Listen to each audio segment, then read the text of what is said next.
kí ẹ̀yin brọ́dà mi àti ẹ̀yin sísà mi káàkiri àgbáláyé. Ní orí ìkànnì yìí náà ni a ti ń gbé ẹ̀sìn, ìṣe àti àṣà ilẹ̀ Yorùbá lárugẹ. Orí ètò Get Better Life TV náà ni ẹ wà. Lónìí mo fẹ́ dá yín lẹ́kọ̀ọ́ lórí Ifa Eji Ogbe.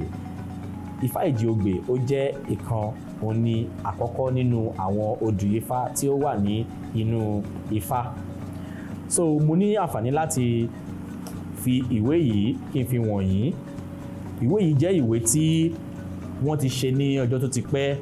Eléyìí tí àgbàwo olóyè A. Fáṣínà Àgbéọlá Àràbà Èkó tàná tí wọ́n ṣe publish. Àkọ́kọ́ tẹ ìwé yìí ó jẹ́ láti 1989 ni wọ́n ti tẹ ìwé yìí jáde. Àwa ọmọ Yorùbá kò yẹ ká sọ àṣà, ìṣe àti ẹ̀sìn wa, kò yẹ ká sọ nù. Àwọn nǹkan tí àwọn bàbá wa tí wọ́n fi lò gbà wọn, tí gbà fi dùn mọ́rán fún wọn, wọn báyìí náà ṣì wà ńlẹ̀. Ó ṣì wà dìgbì fún àwa ọmọ Yorùbá láti máa jẹ àǹfààní. Nínú ìwé yìí mo fẹ́ fi tó yín létí nǹkan tí Eji Ogbe sọ nínú ìwé yìí. Ẹ máa bá mi ká lọ. Eji Ogbe. Nínú ìwé yìí a ní ẹsẹ̀ àkọ́kọ́ nínú ìwé yìí tí mo fẹ́ kà sí yín létí. Yorùbá ni wọ́n fi kọ. Ẹni tí Eji Ogbe bá jáde sí, bóyá ẹ lọ dá Ifá lọ́dọ̀ babaláwo, ó wá jẹ́ Eji Ogbe ló jáde sí yín. Ifá pé ire lòún rí níbi tí a gbé dá Eji Ogbe sí. Ó lóun pé ire ọmọ. So ẹ ti mọ̀ tí a bá ń sọ wípé ire ọmọ. Ifá pé kí eléyìí ó ṣe ètùtù. Ifá lóun pé ire ọmọ fún un. Ọ̀nà tí Ifá náà gbà tó fi jẹ́ bẹ́ẹ̀ rèé. Ọ̀tọ̀ọ̀tọ̀ ọ̀rọ̀ rọ̀rọ̀, ọ̀tọ̀ọ̀tọ̀ là á jẹ̀pà, ọ̀tọ̀ọ̀tọ̀ là á jẹ ìmúmu. Ọ̀tọ̀ọ̀tọ̀ ni wọ́n ń folú èsúnsún sẹ́nu. Ohun torí, ohun tóòrè ni wọ́n ń fún ọba Mákin lóde ìrànjẹ́ kó lè bá àfohun tóòrè tani lọ́rẹ. Adífá fún ògo tẹ́ẹ́rẹ́ níjọ́ tí ń gbógun lọ ẹ̀yìn ìlú Ìwọ́nràn. So Ifá yìí fi yé wa wípé ògo tẹ́ẹ́rẹ́ ló dáfá pé ẹ̀yìn ìlú Ìwọ́nràn tóun ń gbógun lọ yìí òun ò ní ṣánwọ́ bọ̀. Bẹ́ẹ̀ ló dáfá sí i. Wọ́n ní kó rúbọ, wọ́n ní kí ó ní eku 2, ẹja 2, ẹgbàá 22. Ògo tẹ́ẹ́rẹ́ rúbọ. Ó rúbọ tán ni wọ́n ṣe Ifá fún un. Nígbà tí ó dé ẹ̀yìn ìlú Ìwọ́nràn, pẹ̀kí tí ó débẹ̀ ńkọ́, odidi èèyàn ló mú bọ̀. Ifá pé òun pé ire ọmọ.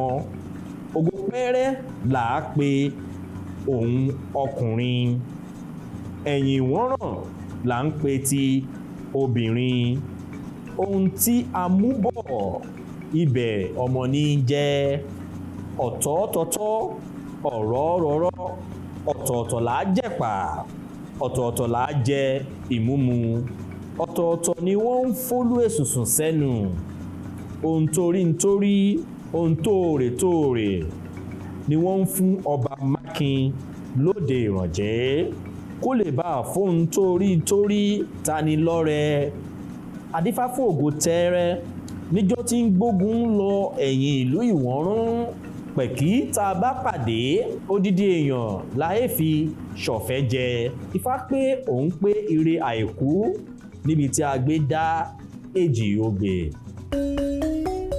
Ẹ̀yin èèyàn mi, ǹjẹ́ ẹ ti wá rí wípé Ifá jẹ́ nǹkan tí a kò gbúdọ̀ yàgò fún. Ifá ó jẹ́ nǹkan tí àwọn baba ńlá wa tí wọ́n fi lo ilé ayé wọn nígbà tí wọ́n wà. Nígbà náà kò sí kan tó ń jẹ́ ìgbàlódé, kò sí kan tó ń jẹ́ ayé ayélujára. Àwọn baba ńlá wa wọ́n fi Ifá wọ́n fi lo ilé ayé wọn. Ǹjẹ́ àwa náà ẹ jẹ́ ká lo Ifá láti fi gbé ìgbésí ayé tó rọrùn. Ẹ jẹ́ ká lo Ifá láti fi mọ nǹkan tí ó tọ́ àti nǹkan tí ó yẹ láwùjọ wa. Lórí ètò Get Better Life TV náà lẹ́wà.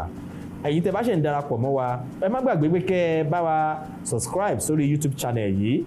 Níbí báyìí ni a ti ń gbé ẹ̀sìn, àṣà àti ìṣe ilẹ̀ Yorùbá pàápàá jùlọ ilẹ̀ Áfíríkà lárugẹ. Ẹ má tún gbàgbé pé kẹ́ tẹ notification bell yẹn, eléyìí tó máa jẹ́ kẹ́ ẹ mọ̀ nígbà tá a bá fi fídíò míì sórí ìkànnì yìí. Thank you very much. Ẹ ṣeun.